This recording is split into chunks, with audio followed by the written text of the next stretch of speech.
Arrêter les relations abusives, les 3 choses à savoir. Spoiler alert, tes proches t'abusent. Bonjour les filles, je suis ravie de vous retrouver dans cette vidéo dans laquelle on va parler aujourd'hui d'abus. Et vous allez le voir, on va pas caler dans les clichés basiques, on va vraiment aller plus loin dans cette vidéo parce que ce qu'on va voir va complètement remettre en question, à mon sens, toutes les choses que tu as pu entendre, imaginer autour des manipulations et autour de l'abus. Et si tu vis en ce moment un mal-être social, un challenge vis-à-vis de tes proches, tu te sens pas complètement bien vis-à-vis d'eux, tu vas voir, cette vidéo risque de te bouleverser. Il existe 2 formes de relations abusives et tu vas voir, la deuxième va vraiment te surprendre. La première, tu vas être au contact d'un manipulateur qui va chercher à t'amener à ta perte, qui va chercher à te faire du mal de manière volontaire. Si tu es dans une situation comme celle-ci, j'ai plein de vidéos à ce sujet pour t'expliquer un petit peu comment te sortir de là et comment savoir si tu es déjà dans une relation abusive avec un manipulateur. Si c'est le cas, ce que je t'invite à faire déjà, c'est de te référer aux faits.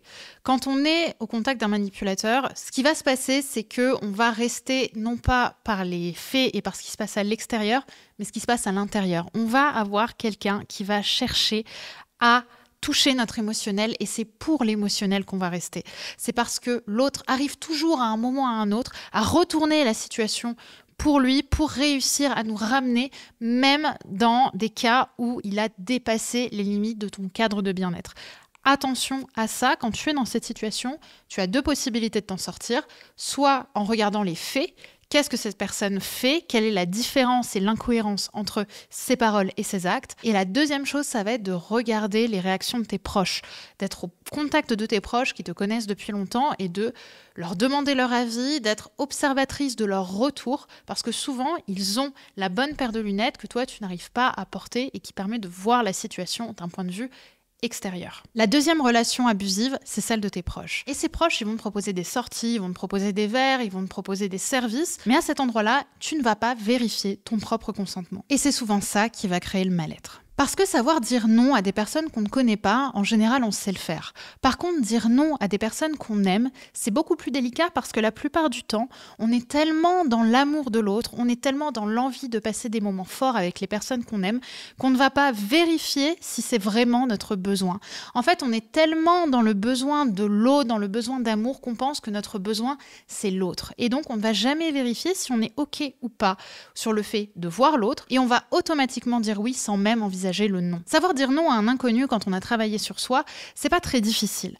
Mais quand il s'agit d'une personne qui est importante pour nous, une personne qu'on aime, qui ne pense même pas à mal en nous proposant de l'aider, on ne réfléchit même pas à notre propre consentement. En fait, on aime tellement nos amis, on aime tellement notre famille qu'on ne va même pas réfléchir à nos limites. Oh Marie, viens avec nous, on va faire une soirée samedi soir, ça va être énorme. Bah oui, carrément. Sauf que Marie, elle est tellement fatiguée de sa semaine qu'elle va même pas réfléchir à l'idée de pouvoir rester tranquillement chez elle, se reposer, parce que ses amis vont prendre le dessus sur son bien-être. Un autre cas que je vois souvent dans ce type de manipulation, c'est dans le domaine amoureux, parce qu'on va être dans l'urgence de voir l'autre. Sauf qu'en général, on a besoin de se reposer ou alors on a envie de travailler. Le problème, c'est que si on va au contact de notre consentement et qu'on veut dire non, on va pas le faire parce qu'on a tellement peur de décevoir nos proches et d'être moins aimé qu'on va pas s'autoriser et qu'on va le faire passer avant. Donc la relation abusive des proches, elle est perverse parce que nos proches ne veulent pas nous abuser. Mais on se laisse abuser parce que quand j'aime l'autre, je le fais passer avant moi et surtout avant mes besoins. Donc le plus difficile, c'est pas de dire non à quelqu'un qu'on n'aime pas. Le plus difficile, c'est de dire non à quelqu'un qu'on aime. Donc, quoi faire quand on est dans cette situation-là? La première chose, c'est d'être à l'écoute de nos besoins. C'est-à-dire de se demander, lorsqu'on a une proposition de quelqu'un de sortir, dans mon corps, comment je me sens par rapport à ça.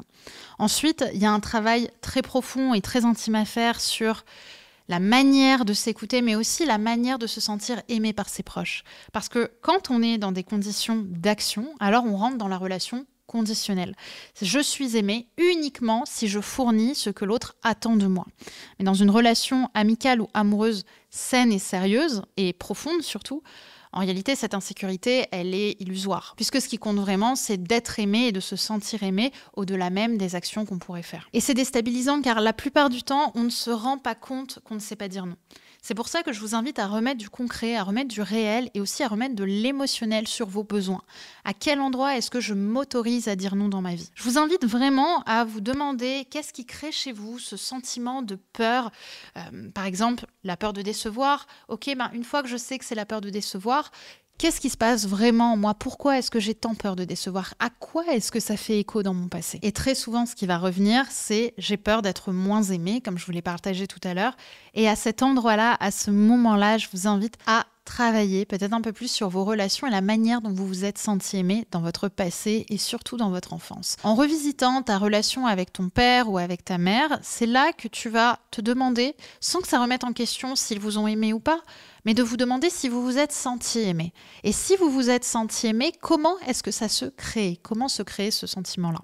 C'est là que vous allez avoir des, à mon avis, grandes révélations autour de vos relations avec vos proches dans l'enfance qui aujourd'hui font écho avec vos relations à vos proches tout court. Le troisième point sur les relations abusives, il va vous étonner. Quand on est dans un cercle de manipulation, on est dans une posture parent-enfant. Parce qu'on a toujours une personne qui va dominer par une forme de hiérarchie un peu invisible, un peu floue entre vous. Et l'enfant va tout simplement écouter son parent parce qu'il va sentir cette hiérarchie et parfois même cette hiérarchie, elle lui fait du bien. Mais aujourd'hui, quand on veut sortir de ce cercle-là, la posture que je vous invite à avoir, c'est non plus d'être dans une parent-enfant, mais d'être dans une relation adulte-adulte. C'est à cet endroit-là de responsabilité et d'égal à égal qu'on arrive à construire une relation solide où le consentement est au centre. Et je vais même ajouter autre chose qui risque de vous étonner, mais quand vous êtes dans une relation de manipulé et de manipulant, c'est toujours le manipulé qui a le pouvoir. Pourquoi? Parce que le manipulateur a besoin d'un manipulé pour se sentir en vie, pour se sentir exister. Dès lors que le manipulé décide de quitter la relation, ça crée de la panique chez le manipulateur. Donc si c'est quelque chose que vous vivez en vous d'une manière ou d'une autre, sachez que vous avez toujours plus de pouvoir que la personne qui vous manipule et qui fera toujours tout pour vous récupérer. Ça va être à vous de créer en vous les résistances nécessaires au fur et à mesure du temps et de votre propre travail thérapeutique pour réussir à vous en éloigner. C'est pour ça que le manipulateur fait toujours tout pour vous retenir. Parce que si je pars, alors le manipulateur se retrouve sans repère et c'est là que la victime retrouve sa puissance. Et quand vous êtes là-dedans, il se passe quelque chose souvent de très déstabilisant, c'est qu'on va chercher à faire payer le manipulateur. On va chercher à le faire souffrir pour lui renvoyer, si je puis dire, lui renvoyer toute la douleur et tout le stress et toute la puissance qu'il a eue sur vous vers lui, de manière à vous sentir à nouveau en puissance. Ne faites pas ça. Je sais que c'est extrêmement attirant et aguichant d'avoir envie de retrouver cette puissance-là, mais sachez deux choses. La première, c'est qu'elle est insatiable, et surtout, ça vous permettra toujours de rester en lien avec lui. C'est une manière déguisée de recréer le lien. Attention à ça, il vaut mieux fuir et ne jamais revenir, quitte à partir avec toutes ses blessures et les régler de son côté. Mais sachez une chose, ce n'est jamais en essayant de manipuler un manipulateur qu'on arrive à se sentir mieux. Voilà ce que je voulais vous partager dans cette vidéo autour des relations abusives. J'espère que ça vous aura parlé.